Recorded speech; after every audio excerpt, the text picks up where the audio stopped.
Ayan, what is up mga kapitbahay, at tayo nagbabalik na naman. Ito mga kapitbahay, meron tayong sasagutin na isang katanungan ng isa nating kapitbahay. Nagtatanong po siya sa akin dun sa mga ginagawa nating PFSense Community Edition.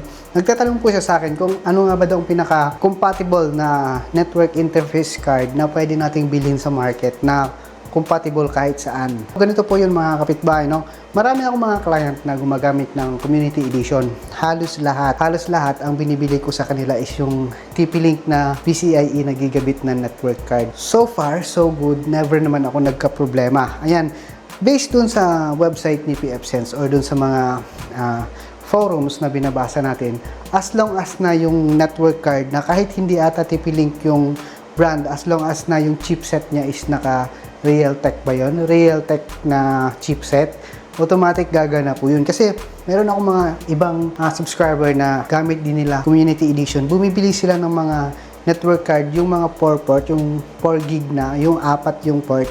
Tapos hindi naman siya TP-Link na brand, pero Realtek yung chipset, kaya gumagana po, nababasa niya. Kaya kunyari, ikaw mag-install ka ng isang PFSense sa isang clone PC or sa isang server, kailangan make sure mo na ang chipset ng network card mo is naka-Realtek. Automatic mababasa po niya yun. Kasi halos lahat ng mga USB or Wi-Fi dongle adapter ginagamit Realtek. Kaya ayun, kunyari, ikaw sa office nyo, yung internet nyo is hindi naman siya lagpas ng gigabit. So, yung 1 gig na network interface card na TP-Link na gigabit, goods na po yun. Unless na lang kung yung internet mo is umaabot na ng 2 gig, so nasa ibang bansa lang ang may ganun. Kasi dito sa Pinas, more than 1 gig pa lang ang internet natin. Alright? Tapos kunyari, yung LAN card mo is hindi ka naman heavy user ng IPsec or VPN IPsec connection. So, ang throughput po nun, nagdidepende po kasi yun sa device.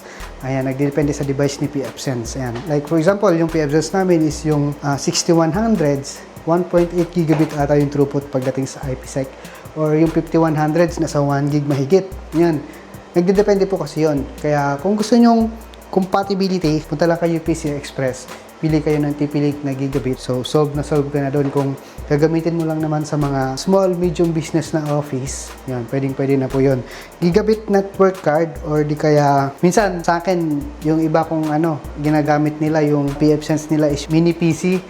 Minsan yung mga mini PC, hindi mo naman pwede lagyan ng TP-Link na PCIe na card, di ba? Kaya ang ginagawa ko, bumibili ako ng USB to LAN. Yung Realtek din yung chipset. Yan, gumagana po siya. Pwede mo siyang gamitin as one interface. Yan. Tapos gamitin mo na lang yung built-in ng batag nito, LAN port. Yan, pwede po yun. Yan, kung yung mapapansin. Kung yung mapapansin dun sa mga vlog ko, ito yung backup PFSense ko, which is Community Edition to. Yan. Tingnan natin Yan, kung yung mapapansin na yan dalawang dalawang TP-Link gigabit na switch. Ayan TP-Link, dalawa po yan kasi yung internet ko dalawa din, so dalawa yung pinaka 1 port ko, tapos ginagamit ko to yung built-in na pang LAN port. Yan po talaga ang ginagamit ko kahit sa mga client ko, clone desktop tapos naka TP-Link na ganyan. Napakatibay po yan.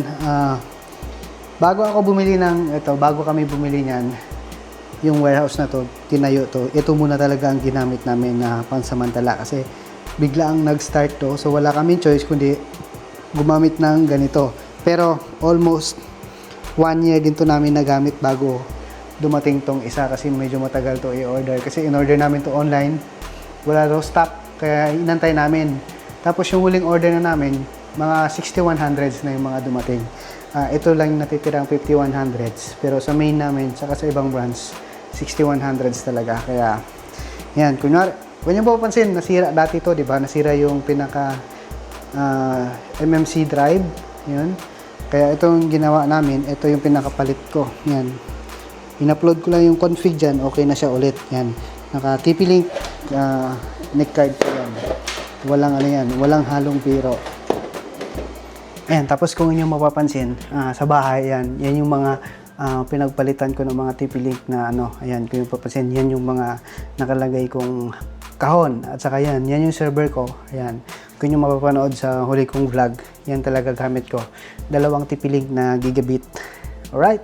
sob na po kayo dyan, di na kayo magkakaproblema. Kaya kung balak nyo magtayo or gumamit ng free na firewall na napakaganda, pwede kayong gumamit ng pfSense Community Edition. Alright, kunwari, kung mahilig ka rin sa Microtech, si Microtech kasi more in ISP siya ginagamit. So, bandwidth management, PPPoE management, at saka VLAN management, tapos more in ganyan. Pero kung gusto mo lang mayroong magandang features na parang UTM firewalls, mag-pfSense ka na.